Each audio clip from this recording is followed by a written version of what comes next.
My stepson said that I am not his real dad, and I have no right to order him to do anything. You are nothing to me, you are nobody. So, when it came to paying for college, I told him to let his real father pay for his tuition. I never thought I'd be sharing this story, but I need to get it off my chest. My name is Robert, and I am 45 years old. I own a very successful elite wine bar in town, built by myself from scratch, and I am very proud of it. That bar introduced me to someone 5 years ago, or so I thought at that time. Melissa was a bookkeeper I had hired to help manage the financial side of my business. She was smart, efficient, and had a quiet elegance that intrigued me. She wasn't just good at her job. She had a warmth about her, something that made late nights going over financial reports a little less tedious. At first, we kept things professional. She was new to the team, and I didn't want to overstep. But as weeks passed, I found myself lingering in her office a little longer, coming up with excuses to check on her work, just to be near her. Eventually, I made the first move. "Let me take you to dinner," I said one evening after we'd finished reviewing the books. She hesitated a moment, then smiled. "Are you asking as my boss or as a man?" "As a man." That dinner turned into another, then another, and before I knew it, we were talking about a future together. Everything seemed perfect. Melissa was attentive. Her son Ethan was polite and well-mannered, and I felt like I had finally found the family I'd always wanted. 1 year into dating, we got married, and Melissa and Ethan moved into my house. At first, everything went really well. I just dove headfirst into being the best stepdad I could be. I took Ethan to sports games, helped him with school projects, made sure he had everything he needed. I paid for family vacations, bought him all the latest sneakers he wanted, and did my best to give him the type of life I wish I had when I was his age. He would see his dad from time to time, which, if I am being frank, I was never fully comfortable with, knowing what I did about the past. From what I knew, Kevin used to practically burn down their old apartment multiple times while drunk, which is why he lost custody in the first place.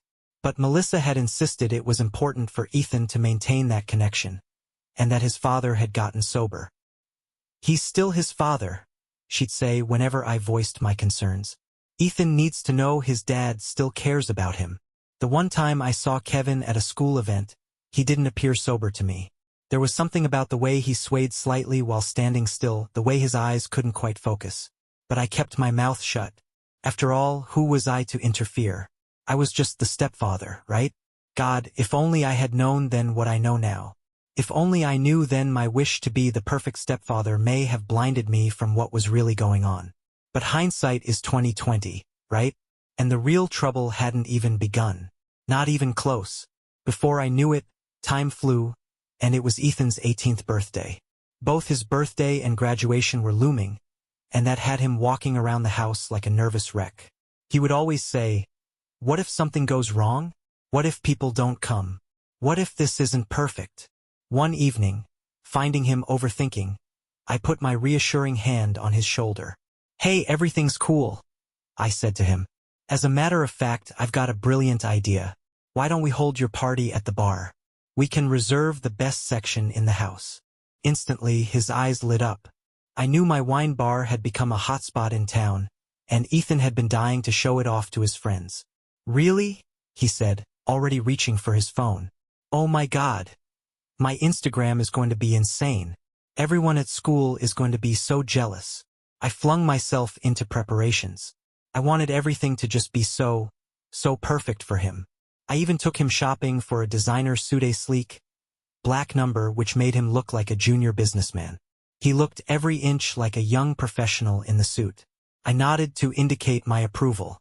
"How many guests do you think you are going to invite?" I asked one evening as we were going over the details. He fiddled with his phone and seemed for a moment to hesitate. "About 30 people." "Great. Can you send me a guest list so that I might make sure we have enough space and food for everyone?" "Oh, I don't really have one yet," he said hastily. "Just plan for 30. Okay?" In retrospect, I wish I had pushed on the list. But I was so in the throes of preparing everything. The tables were set, the lighting was golden and warm, and the atmosphere at the Upper West Wine Bar was nothing short of just right. It had been transformed into the perfect venue for an 18-year-old's birthday. Sophisticated yet young, with a select menu of virgin cocktails and hors d'oeuvres. Ethan looked smashing in his tailored black suit, standing near a cluster of his friends, laughing and taking snapshots. Melissa's family was there, mingling with his classmates, and all seemed to go smoothly. And then he walked in. I immediately recognized Kevin even before he opened his mouth.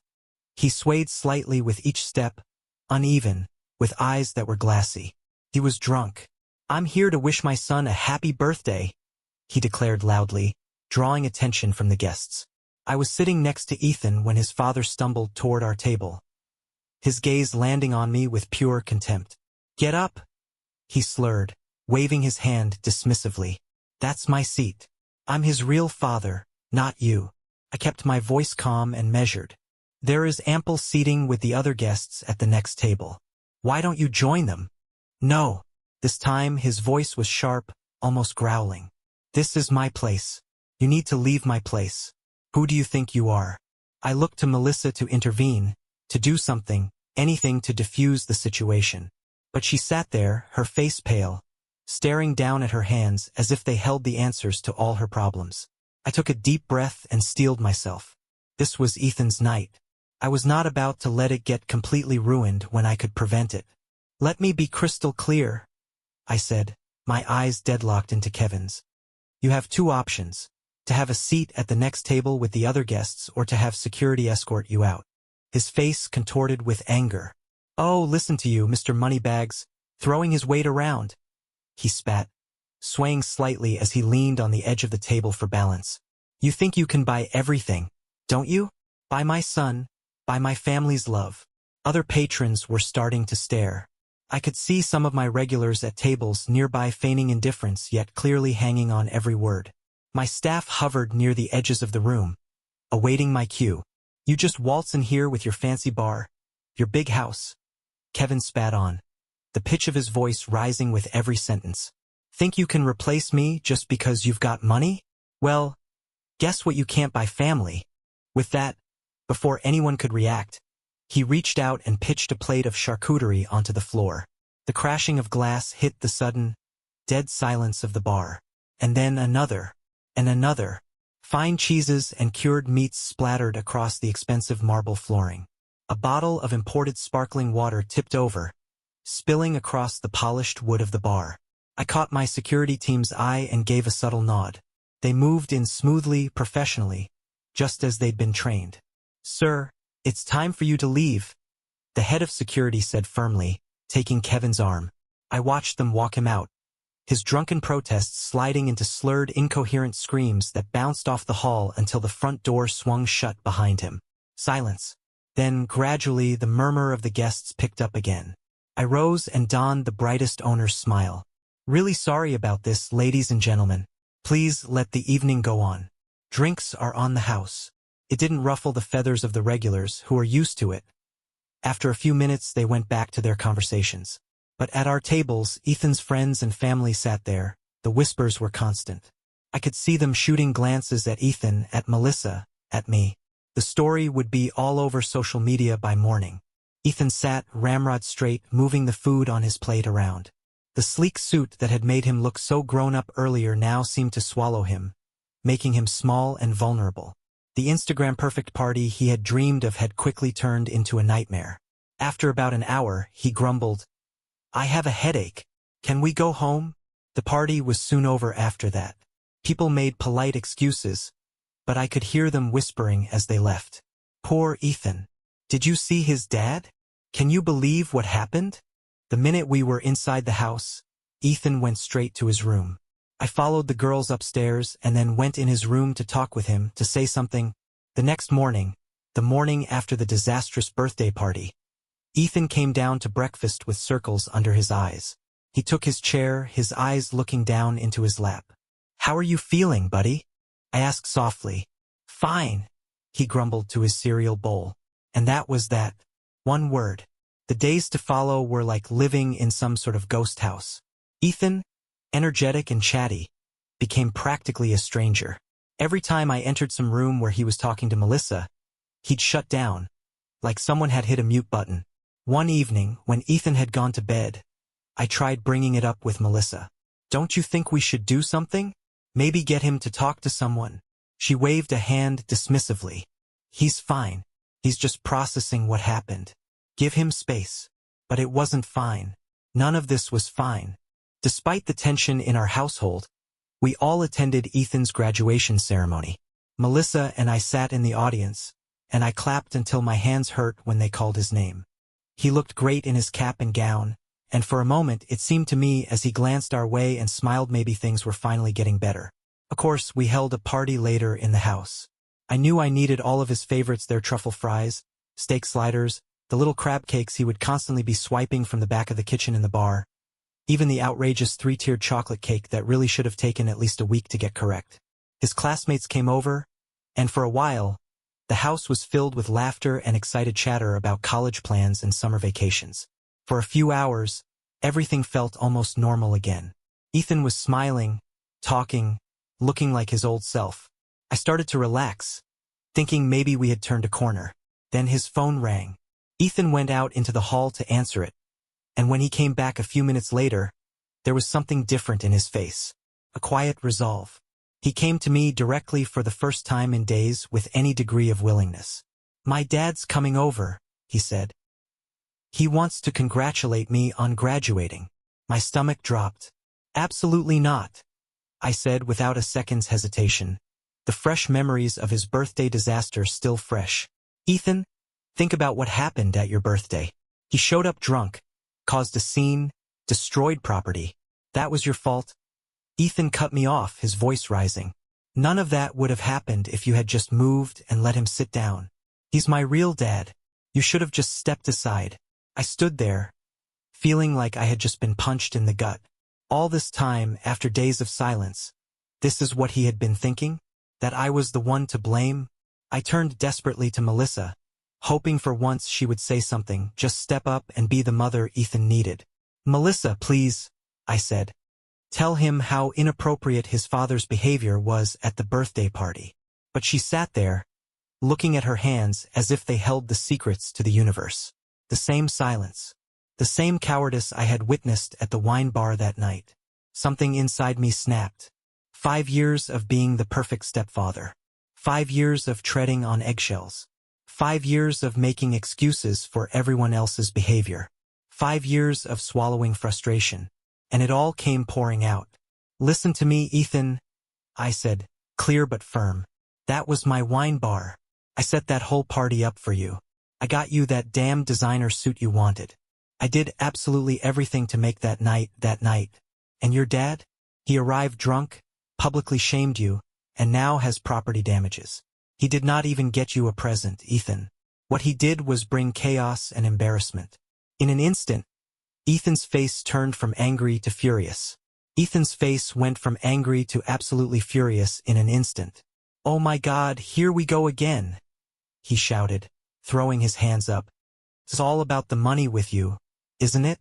I paid for this. I bought that you think because you have the money, you can control everything." He spun around to face his classmates, who were standing awkwardly in the living room, obviously wishing they were anywhere else.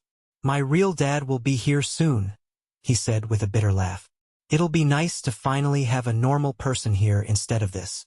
He gestured to me as if I was some filth he had stepped on. "Your father is not coming into this house," I tried to say, modulating my voice against the rise of anger and hurt inside me. "Not after what happened at the bar." That was when Ethan totally lost it. His face flushed red, and he began yelling at me in front of all the guests. "You're not my dad," he shrieked. "You're nothing to me. You're nobody. Who do you think you are to tell me what to do? Keep your nose out of my life. You're just some guy my mom married for his money." The room fell dead silent. I could see his friends fidgeting uncomfortably, some checking their phones, others fascinated by the ceiling. Ethan turned back to them, his voice dripping with venom. "Let's get out of here. I don't want to celebrate in his house anyway." He emphasized the word his like it was something filthy. His friends quickly filed out, no one making eye contact with me. The front door slammed so hard the windows rattled. I stood there, alone amidst my own apartment, surrounded by abandoned food and scattered plates, hit by a virtual truck. This had to be it. It had to have been enough that finally, at last, Melissa would say something. She would have to rise to my defense after this, wouldn't she? Melissa cleared her throat. When she spoke, she was cold, detached. You had no right to throw the house and money in his face like that, she said flatly. You didn't need to remind him this is your house, that your money pays for everything. That was low. I stared at her, seeing her for the first time. You've got to be kidding me right now? Where were you when your ex was hurling plates across my wine bar? Where were you just now when your son stood up in front of his entire graduating class and started screaming insults at me? Melissa just shook her head, as if I was the crazy one. You're the adult here, she snapped. You should know better than to get into an argument with a teenager. I let out a bitter laugh. And you should know better than to bury your head in the sand like a coward. I shot back. But that's what you do, isn't it? You just sit there silently while your ex-husband and your son treat me like garbage. Well, guess what? I'm done being everyone's punching bag. Melissa's face clouded, and she didn't say a word more. Turning, she started upstairs and, after a few minutes, I heard the slamming of the guest room door.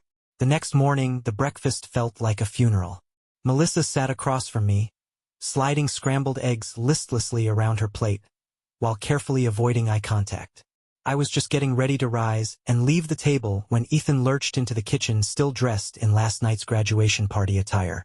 I caught his alcohol breath about halfway between his door and the table. I glanced sideways at Melissa, just waiting for something. Anything regarding her teenaged son reeking of booze coming home at 9 in the morning. But, as was often the case, she said nothing, only stared at her plate. Where have you been all night? I asked neutrally. Ethan turned to me, his bloodshot eyes full of contempt. None of your business, he sneered. You're not my dad. You're not anyone. Just some empty space taking up room in this house. Then he turned and stumbled upstairs to bed. Melissa just sat there, silent. Again. By this stage, I was thinking silence was some kind of superpower that she possessed. The week that followed was like trying to live in a house plagued by the poltergeist from hell. Ethan wouldn't speak to me directly at all. Instead, he'd talk about me as if I weren't there. Dad, he'd say to Melissa, pointing at me like I was a piece of furniture. Can you ask your husband to pass the salt? Or he'd walk into a room and say to his mother, this guy is in my way. And then just stand there waiting for me to move. I said nothing, kept watching. 5 years I had wasted trying to be the perfect stepfather. Now I was out. Let them show their real colors. And boy, was I in for a show and tell. Sunday, Melissa and I sat down to another silent dinner when Ethan burst into the dining room, waving an envelope around, like he'd just won some kind of lotto. Dad, I got in, he exclaimed, practically bouncing up and down. NYU accepted me. I got into my dream school. I watched him run up to Melissa, hugging her tightly. Both of them were grinning from ear to ear. Then Ethan turned to her and, with a smirk that I will never forget, said, tell your husband he needs to pay for my tuition. Something inside me just snapped. I smiled, but not a warm, happy smile. A cold, sharp one. I won't be paying for your college education, I said clearly. You've made it very clear that I'm not your father. I'm nobody. Remember? Well, guess what? This nobody's wallet is closed. Why don't you ask your real dad to pay for college? Ethan's face went an alarming shade of red. You vindictive piece of... He started, shaking. Tears brimmed in his eyes, but I felt nothing. You're doing this to punish me. You're just evil. I stood there, feeling strangely calm as he hurled insult after insult at me. It was like watching a storm through a window. I could see the chaos, but it couldn't touch me anymore. Mom! Ethan whirled to Melissa. Make him pay. He has to pay. Melissa cleared her throat, adopting that patronizing tone I had grown to hate. Come on, honey. Quit joking around, she said to me. You know you need to pay for Ethan's education. I pushed my chair back and stood up. I've made myself perfectly clear. I will not pay tens of thousands of dollars in tuition for someone who spent weeks telling me I'm nothing to him. Someone who treats me as if I don't exist in my own home. Then I turned and walked out of the dining room, Ethan's screams following me up the stairs. I could hear him throwing what sounded like another spectacular tantrum. Plates crashing, Chairs scraping, theatrical sobs. Like father, like son, I thought grimly. I sat in my bedroom, listening as the chaos downstairs slowly died down. But I knew it wasn't over. Melissa would be up soon enough, ready to play her part in this family drama. Sure enough, about 30 minutes later, my bedroom door burst open. Melissa burst in, red-faced with anger. "I'm sick of it," she spat at me. "Sick of you and your games. You need to grow up and pay for Ethan's education." I looked calmly at her where I sat on the bed. "No. You and your ex can figure out how to pay for NYU. I'm sure between the two of you, you can work something out." Melissa's jaw tightened. She started pacing the room like a caged animal. "You're being completely selfish. He's just a teenager. For God's sake. You're the adult here. You need to be the bigger person." I watched her, remembering all the times she had used that same argument. "Be the bigger person, Robert. Let it go, Robert. He's just a kid, Robert." Always making excuses. Always smiling, nodding, and opening my wallet as they treated me like dirt. I took a deep breath and slowly let it out. "A teenager who's old enough to know better," I said quietly. "A teenager who has made it very clear how he feels about me. Why should I invest in his future when he has shown me nothing but contempt?" Melissa stopped her pacing and slowly turned in my direction. Her expression was cold. "Fine. Then let me make this simple for you. Either you pay for Ethan's education, or I'm filing for divorce." She clearly expected me to cave. To break down, cry, or beg her not to leave. To pay instantly. That is what the better of man would do, right? I shrugged. "Okay. Get divorced." The expression on her face was almost comic. Her mouth opened and closed a few times, but words wouldn't spill out. Apparently, she had not expected me to call her bluff. "I will call my lawyer first thing in the morning," I said, my voice firm. "Until then, you and Ethan can start finding yourselves a new place to live." Melissa said nothing but stood looking at me, almost for the first time. Finally, with no words said, she turned and left out the door, closing it quietly behind her. The next morning, I came downstairs to find Ethan already at the dining table, waiting for me like some sort of ambush. The scene was perfectly staged. Ethan with his red-rimmed eyes, Melissa with her carefully practiced look of concerned authority. "Honey," Melissa said, smiling that manipulative smile I had somehow never noticed before. "We've all had a chance to calm down and think about things." Ethan nodded profusely, like a well-bred puppet. "We all just overreacted yesterday," he said, his voice dripping with honey. I stood in the doorway, feeling a strange sense of clarity wash over me. It was like I was seeing them both for the first time. Really seeing them. Melissa kept going, her voice taking on that reasonable tone she always used when she wanted something. "We're family. Families fight, but they also make up.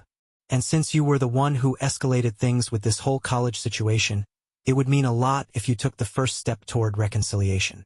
Ethan jumped in right on cue. "Yeah, and if you helped with tuition, it would show that you're really sorry and want to make things right." I almost laughed. They really thought they could manipulate me this easily? That all it would take was some fake remorse and rehearsed lines about family? "Actually," I said, pulling out my phone. "I just got off the phone with my lawyer 5 minutes ago. The divorce papers should be ready by this afternoon." Their expressions changed in a flash. Ethan's fake smile vanished, and his face showed shock. Melissa's face turned that familiar shade of angry red. I turned to Ethan. "Congratulations," I said flatly. "You won't have to deal with your not-dad interfering in your life anymore. Isn't that what you wanted?" Ethan burst into tears, real ones this time, not the calculated ones from before. But I was done being manipulated by teenage tears. Melissa sprang to her feet so hard her chair almost toppled. Without another word, she stormed upstairs.